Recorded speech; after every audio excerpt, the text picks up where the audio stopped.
Hey, what's going on, comic fans? Mr. Q Comics coming at you with another video here. This is going to be my contest entry for Comic Books NYC 250 sub giveaway. Better late than never, I guess. I've definitely been procrastinating doing this. I wanted to do the video for his contest instead of just leaving a comment, and I just kind of been putting it off, not really finding the time. Life just gets in the way. But yeah, he wanted to hear a story from everyone, so I figured I'd give, I guess, my origin story here. You know, what got me into collecting initially, you know, what got me loving comics. And I was a child of the 80s here, so, you know, I had a buddy down the street I made friends with. He got me into books.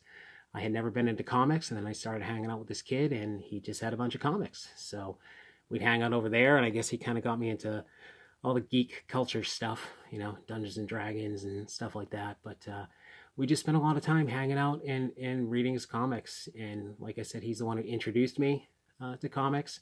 I immediately gravitated to Spider-Man. He had DC stuff as well. I remember him reading, you know, Superman, a lot of like Justice League Europe back in the 80s, I remember. A lot of weird stuff like Checkmate and Dr. Fate. I remember seeing that stuff over his place. But I always just went through his Spidey books. And right here we've got Marvel Tales, which for some reason I remember these three books as being the first books that I owned. And I can't remember if he gave them to me or if I picked them up off a newsstand cheap or what. But I just have this recollection of these three books, and I got them backwards here, but these three Marvel Tales reprints, 215, 216, and 217. I just have this memory of these being the first books I owned. And they are beat to heck. I read the crap out of them. I think that's Mike Zeck art there. It looks like it on these reprints. And I think they reprint the late 100s, like 188. I think this is 215 is a reprint of 188 with Jigsaw. I could be wrong. I haven't opened these up in a while. I haven't really looked through them since I rebagged them probably 4 years ago when I started getting back into books. And I'll definitely hold on to these. These just purely sentimental. I haven't bothered to replace them. This one, 215, is really stains. It's beat to crap. But I just remember reading through these multiple times, and just this was my introduction. And this kid, like I said, had a ton of books, so I was lucky enough to just go hang out with him, and he'd let me go through his books. You know, we just sit there and read, and he'd educate me on stuff I didn't know about, you know, jumping into comics. He knew more than I did, so he'd teach me about whatever storylines I missed. I got in the late 80s, so things like Secret Wars. I think it was at the tail end of Secret Wars 2 that I remember reading. So what I've done here, I've just kind of pulled out some of those books that when I got back into collecting in 2015, I hadn't gone back and bought these as a kid. I just remember reading them at this kid's place, and I've kind of gone back in, and these are some of the books I immediately, when I got back into collecting, this is what I went out and hunted down. These books, I just have this vivid memory of these covers in particular, and these villains, these characters. So start out with Spider-Man 275. This is the retelling of Spider-Man's origin. Awesome Hobgoblin cover. Hobgoblin for me was the top villain. He was the first, you know, big villain I would say I was exposed to. I remember kind of jumping in and reading, starting in this time frame. I definitely remember seeing these Hobgoblin covers. You know, and for me, he's just always been my favorite villain, just because that's what I grew up with, you know. Love the Green Goblin as well, but at this time in the run, you didn't get a ton of Green Goblin. I don't think I saw him again until the McFarlane run. But yeah, always loved Hobgoblin. 276, just great covers. This is just 100% my childhood here, and I just have these memories of remembering going through these particular books. 277, these covers, the black costume, just great. Late 80s stuff here. 278, another awesome Hobgoblin cover, and I can't really remember the whole storyline with the Hobgoblin. You know, he was kind of kept brainwashing people, I guess. There were a couple versions of him. I know Flash Thompson at one point. I think this is Flash here. I can't remember. But yeah, these are the books that got me into it. 279. I always remember the Jack-o'-lantern. This wears Spider-Man. So I can't remember what the deal was with this storyline, because you have this in the Web of Spider-Man 18, I think, the cameo with Venom. And this 280 with the Sinister Syndicate, which is kind of, I guess, a poor man's Sinister Six. Still cool stuff. 281, more Sinister Syndicate. I always like that cover. And again, this was, you know, kind of closing in on the end of the black costume, but that was kind of my intro to Spidey, was the black costume. So 282, the anniversary covers here. And I remember loving this arc, Gang War, another great cover to me. Hobgoblin. 284 is part 1. 285, which is an awesome Mike Zeck cover. I don't think I appreciated Mike Zeck's art back then, you know, when I was reading as a kid. But looking back at it now, he has some of the best covers from this time period. Just absolutely awesome cover work. I think he did the Punisher miniseries. He did all the Craven's Last Hunt covers. This cover right here, the Captain America, what is it, Annual 10, that awesome cover with Wolverine and Cap. Just fantastic cover art. There's 286. Got the Rose on it, who's the Kingpin's son. I can't remember his first appearance. I feel like it was in one of those books I already showed, but I can't remember here. 287, some more, you know, we get some Daredevil here, kind of the street level hero stuff going on. And I don't really remember what was going on in the storyline. You got the Falcon crossing in as well for part 5. And this is a classic cover. I always remember 289. For some reason, I always remember this as the death of Ned Leeds. But I think that's actually the Spider-Man Wolverine one-shot. And this is where the Jack-o'-lantern basically takes over as the Hobgoblin. So he ditches his identity as the Jack-o'-lantern, I think. I'm kind of going off memory from, you know, 30 plus years ago, so that could be wrong. But I'm pretty sure the Jack-o'-lantern takes over as the Hobgoblin after Ned Leeds has been killed. And then eventually becomes an actual goblin in the Inferno miniseries, which I can't remember how long, what did that take? I can't remember when that happened. Probably within the next year or two, because I think the McFarlane run had, he was an actual goblin, I think. I could be wrong, so... And we got 290 here, which is Peter's first proposal to Mary Jane's, which I think she rejects him. And then in 292, I think he proposes again, and she says yes. So, yeah, so Spidey was my introduction, what got me into it. I definitely was curious about the Punisher as well from those Marvel Tales books. And I think at the time I was reading some Spectacular Spider-Man. And I love the kind of juxtaposition from Spider-Man being the kind of super good guy, always doing the right thing, you know, doesn't want to kill anyone, no one's going to get killed. And then you got the Punisher, who is going to absolutely kill everyone. If he's a bad guy, he's going to die. So Spidey's going to deal with, you know, stopping the bad guy and keeping the Punisher from somehow killing him, which I always thought was, you know, super interesting as a kid, having this character like the Punisher in comics who was just murdering people, basically. You know, I know he's a vigilante, he's taking out the bad guys, but he's going to kill everyone. There's like no exceptions. So being interested in him, I got into Punisher War Journal, and I think these were the first Punisher War Journal books I picked up. Number 6, crossover with Wolverine. Awesome Jim Lee cover. This would be my, you know, introduction to Jim Lee art. Number 7 as well, which is also a cool cover, but I definitely like 6. I think it's fantastic. And I feel like this is probably where I got turned on to Wolverine as well. There's a great scene where I can't remember the storyline exactly, but he's in a bar, and I think he catches the scent of this guy, and he must be a poacher or something. And somebody ends up in a bar fight, you know, go figure for Wolverine. And then one of the guys pulls a knife and stabs him in the side. And I was just mesmerized at this guy being able to get stabbed, you know, impaled, and just kind of get back up and keep fighting. So, you know, these are the 3 books. These are the 3 characters. It went Spider-Man, Punisher, and then that got me to Wolverine. And those were the 3 titles I pretty much stuck with as a kid. I was reading Amazing Spider-Man, the Punisher War Journal. I think I read some of the standalone Punisher series, but it was mostly the War Journal that I stuck with because Jim Lee's art was in it, and it was amazing at the time. This was like, you know, coming into the 90s, and Jim Lee, McFarlane, still fairly new to Marvel anyways, but each issue their art was just getting progressively better. And it was amazing. It was so unique at the time. It just was going from the books I showed before, you know, the Mike Zeck art, great stuff, but going from that and the interiors of that to the artwork you see from Jim Lee and McFarlane at the time, it was just unbelievable. You know, just eye-popping, just wow, as a kid, just looking at that stuff. So, you know, with my interest in Wolverine, I started picking up more stuff. I got into some of the graphic novels. I remember this distinctly as a kid. I think this is my copy as a kid. An actual graphic novel, back when they did standalone stories in graphic novels. They didn't have trade paperbacks then. There weren't collected editions. It was his own individual story.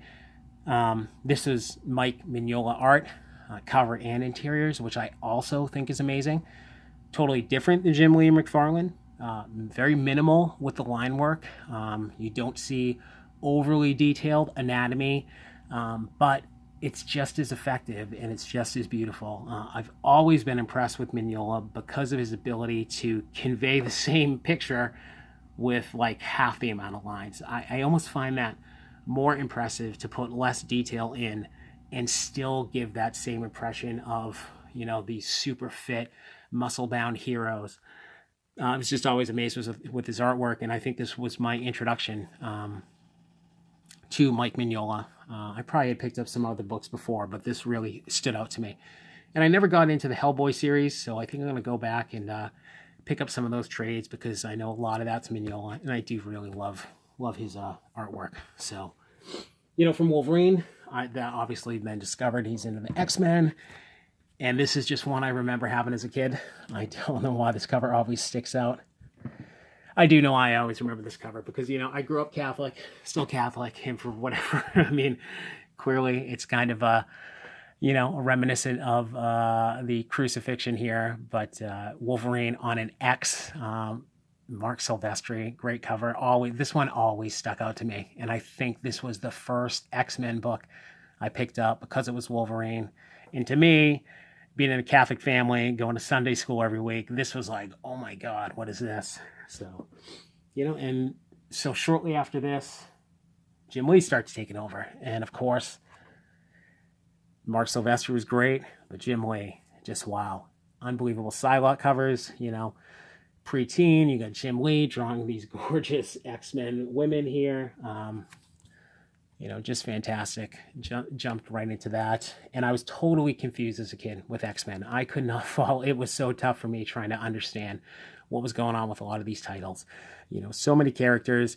I only knew the little bit I knew about Wolverine. So it was definitely tough to follow along. So I think these are the issues I started with. And then I continued through. I think I started picking up pretty regularly. I had most of the Jim Lee run up through about 300 or so. I can't remember. I probably switched to the Jim Lee X-Men run when he split off, because I definitely had most of those. But I pretty much got out of collecting in my teen years in the early 90s, just like I got out of baseball cards. It got to be too much driven by the collectors and speculators, where, you know, X-Force #1, stuff like that. You got to get 5 covers. You felt the need to buy, oh, everything's in a poly bag, so you're buying 3 copies of that and 1 to read. And as a kid, it was like, I can't afford this. So, you know, I ended up getting out of it. But these are the books that just still great stuff. I go back and look at them, and I love these books. And of course, now I save kind of the best for last. So these aren't kind of exactly in order, but definitely remember reading this run at my buddy's house. I mentioned it, I think, before. The Kraven's Last Hunt, all Mike Zeck. Part 1, Web of Spider-Man, number 31. Great cover. This was a dark, I remember again, being a kid, just a dark story. Kind of morbid. It's raining the whole time. You know, Peter gets buried alive. Oh, just great stuff. And I love the ASM covers. They're probably my favorite, with the exception of the Web 32. But again, just look at these covers from Mike Zeck. This is just phenomenal. Great stuff. Part 3, Spectacular Spider-Man 131. These are probably the least desirable, I'd say, of all of them, the Spectacular Spider-Man ones. But still, the story arc's great. For anyone who's never read this, go buy the trade, get these books. These are just great 80s books here. Web 32, this is the best cover, to me, of the series, of course. Just absolutely fantastic cover. Look at that. So cool.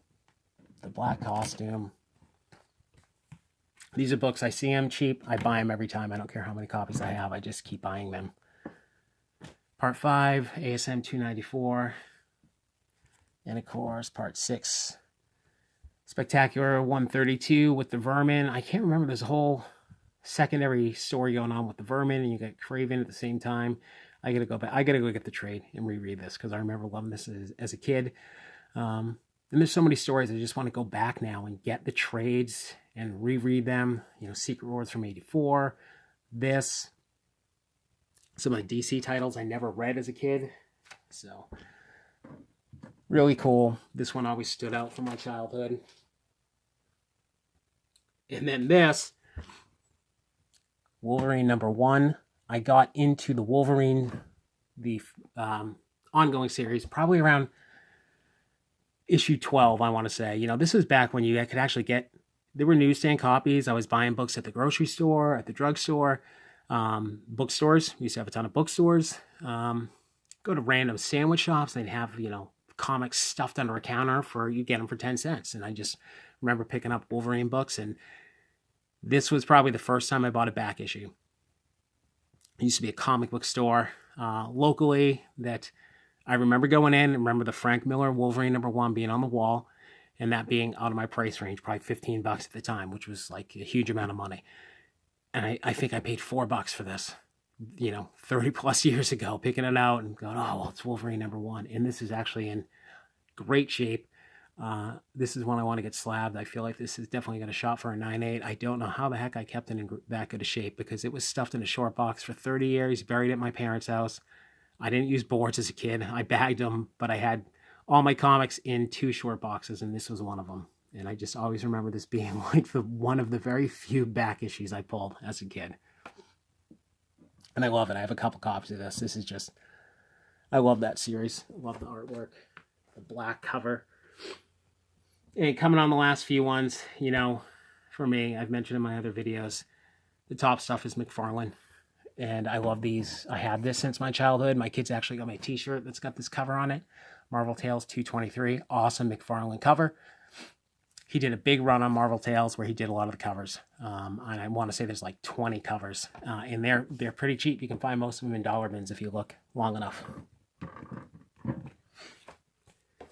And this, to me, was what really got me hook, line, and sinker. I mean, to this point, I probably hadn't been buying.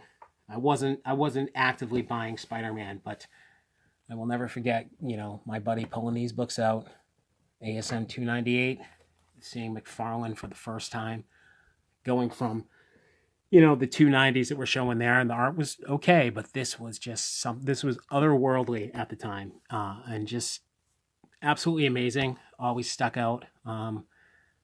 I knew at the time, oh geez, I should go spend the money and get these in the store. So I have them. These will probably actually be worth money one day. And I never did, so I had to track them down as an adult here. $2.99. Luckily, these weren't too bad. I think my stepson pulled this for me from at a flea market one day for like $8. I can't remember if it was this copy. I have a couple of them. Might have been this one. I can't remember. But $2.98, $2.99. First cameo of, or first appearance of Eddie Brock, first cameo of Venom. And then this one, of course, ASM 300. I waited a long time to get a copy of this. This is the one I knew as a kid I should have gotten, which of course I didn't. And I probably picked it up last year. It's not the best copy, but, you know, these books are pricey, so. But I got a copy. I love it. Definitely one of my favorite books in my collection. The shape, again, it's not the best shape, but I don't care. I just love this book. This is everything from, this is it. This is the book. Sitting in my buddy's house, reading that copy of Spider-Man 300. I'm sure he still has his comic book collection. His copy is probably thrashed because we read it so many times. And from there, that was it. I was hooked, and I started buying, and this was probably the first book I actually this was probably the first time I started. The first issue I bought where I was hooked in buying, I think back then it was every 2 weeks. They were coming out in the summer. This isn't my original copy. I upgraded because mine was beat to crap. I used to copy this cover all the time, trace it. I just try to draw like this all the time.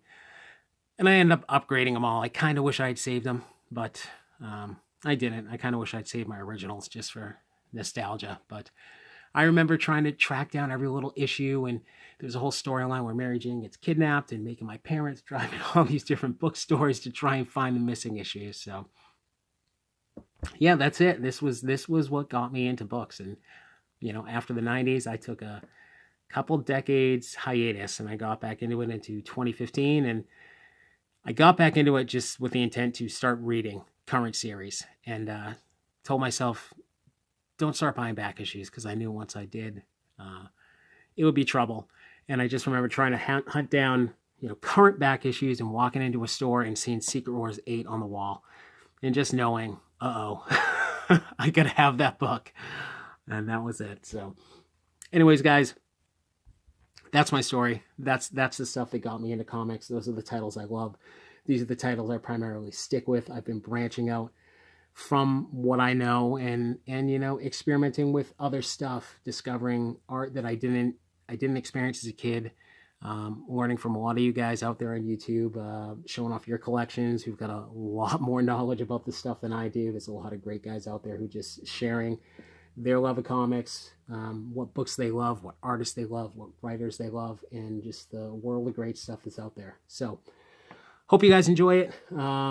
Good luck to everyone with the contest, and I wish all you guys happy hunting. Take it easy.